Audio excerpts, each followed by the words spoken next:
Welcome into today's show, Saints fans. I'm your host, Trace Gerard, and we're going to be breaking down the latest New Orleans Saints news. And then I'm also going to get into an interesting trade idea that I saw online, so I want to just give my thoughts, give my take, and talk about the fit. But before we get into today's news and rumors, be sure to subscribe, lock us in, and turn on your notifications. That way you can always be informed around your New Orleans Saints. We will be live this Sunday for the Texans vs. Saints preseason finale. So be sure to turn on your notifications. We'll be live about 30 minutes ahead of time. But without further ado, let's get into today's show. So welcome back, Jimmy G. Himmy Graham, you know what we call him around here, number 80. Jimmy Graham, he did return to practice today. And if you didn't remember, if you've been living under a rock, he had a medical episode Friday night, which is believed to have been a seizure. He was arrested. Whole thing was weird. Didn't play in the Chargers preseason game, but he's back. He was at practice, and Dennis Allen gave an injury update and shared his thoughts on the performance he saw out of Graham. I thought he looked good today. It was good to see the type of day he had today. He's a big target and made some plays in a contested environment. A couple of plays across the middle, a couple of plays in the red zone. Things I've seen him do in the past, I saw him do today, and that is a good sign. And why I like Jimmy Graham getting back out of here, shout out this photo. It is just sick. NOF Network tweeted this out. It is fire. I think that Jimmy Graham is a player that can really add a lot to the New Orleans Saints offense. He is a red zone threat. He can be lethal on the seams. He's a big body guy.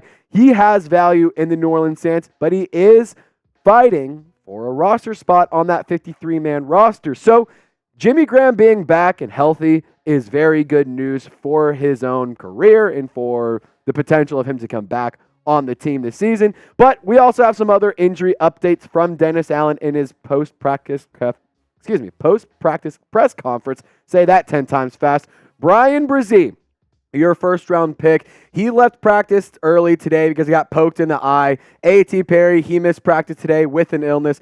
Calvin Throckmorton and Marshon Lattimore, they also went through individual drills. They are both dealing with their own individual injuries. They were pulled afterwards. So it's good to see them that they were out there working, practicing, getting some reps in. And then Niko Lalos and Smoke Monday also returned to practice today. So a lot of positive injury news. And guys, this is why you subscribe. Just a quick reminder, if you want injury updates, news, notable rumors, anything fun like that, and live shows, be sure to subscribe and turn on your notifications. One more reminder, we will be live for the watch party this Sunday. So I just wanted to also talk about this because I thought that this quote from Malcolm Roach was way too funny not to share. Malcolm Roach was asked about how Colin Saunders got his nickname Binky. He said, "You ever watch the show Arthur? Binky? He looks just like him." And I think that is just hilarious. And quite honestly, I kind of agree. I mean, if you remember Binky, he's tall, he's wide, he's a unit. And you know who else is a unit? Colin Saunders. I mean, at 6 foot, 324 pounds, Colin Saunders is a stud. And yes, this production right here, it may look kind of underwhelming, but when you're playing behind Derek Nottie and alongside Chris Jones in Kansas City, they're going to eat up a lot of plays. They're going to eat up a lot of tackles. They're going to eat up a lot of the stats. So I get it. It's fine. But Colin Saunders, shout out to this guy. He can do backflips. He can just do kind of everything. He's really funny. He's, we love Binky. You love Binky. I love Binky. So show him some love. Type Binky in the comment section. We like to have a little fun out here. This will be the pinned comment. So if you get hit with the YouTube ad break, take advantage of it. Scroll down, share your thoughts, or not share your thoughts, type Binky and show Colin Saunders some love. All right, so what's next on today's show? We're going to get into this trade idea that I saw online, and it's about the offensive tackle Josh Jones over with the Arizona Cardinals, and David Latham over at LWOS. He had this to say: after a disappointing injury-plagued rookie season, 2022 first-round pick Trevor Penning is starting to show some signs of life in the preseason. However, you never want to put too much stock in preseason performances, especially at a position as important as left tackle.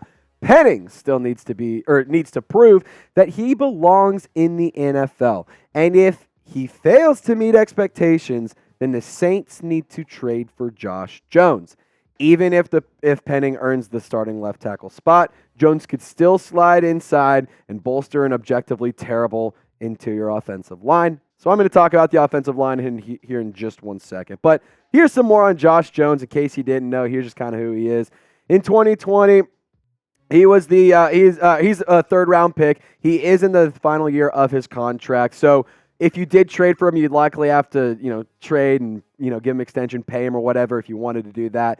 But Arizona also does have a lot of talent at their offensive tackle position. I mean, just solely there, you have, excuse me, I'm looking at my notes real quick. You have DJ Humphries, who was a first-rounder back in 2015, and then at right tackle, Paris Johnson Jr., who was the number 6 overall pick for the Arizona Cardinals this past season. But in terms of the Saints depth chart, you have Trevor Penning. He is listed as the starter over Landon Young and Lewis Kidd. Ryan Ramczyk over on the opposite side. Storm Norton, Mark Evans as well. So that's your tackles, the outside of the offensive line. But when they're saying it's objectively bad on the interior of the offensive line, sure, Andrus Peat, he hasn't anything crazy. But when he's healthy, he can still put up, good production. Of course, you want to see a little bit better, but, he's got to stay healthy first. That's the biggest important thing for him. Cesar Ruiz, though, is coming off of a really good campaign in 2022. He showed a lot of good improvements, took a lot of steps, and so I want to see how he continues to develop. But also something to consider here, I don't necessarily know if David Latham is that great in terms of knowing ball and something to consider here. In 622 offensive snaps, Jones had 9 penalties, 4 sacks, 27 total pressures. And just for reference, Ryan Ramczyk had 4 penalties in 936 snaps, while Trevor Penning, had 2 penalties in 124 snaps this past season. Again, obviously, Penning has that injury issues. We want to see him stay healthy. But do we want to risk the penalty problem? I mean, we all know the Saints have a terrible problem with penalties. They just love getting flags. They love collecting them like they're Boy Scouts. It's unbelievable. So I just think that going and trading for a guy who's already penalty prone, he already lets up a lot of pressures, I'm okay. I'm going to pass on that. I think that's my take on it. But would you trade for Josh Jones, Saints fans? Let me know in the comment section. Type T for trade, type P for pass. I want to hear from you, Who Dat Nation. And I kind of teased what I was thinking here just a second ago, but I'm going to pass. I don't want Josh Jones. I don't want anything to do with it. I don't even want to come up with, a compensation package because, honestly, I'm good. I'm okay. But if you disagree with me, that's totally okay. Let me know on Twitter at TraceGerard48. I'll have the link in the comment section in the description of this video. DM me, tweet me, let me know. Say, Trace, you had a really good take on this. Trace, I think you're an idiot and you're wrong. Go trade for Josh Jones now. I don't care. Let me know. It's America. Freedom of speech, baby. But either way, hope you guys have a wonderful day. Thank you so much for tuning in. And as always, y'all stay golden. We'll catch you next time.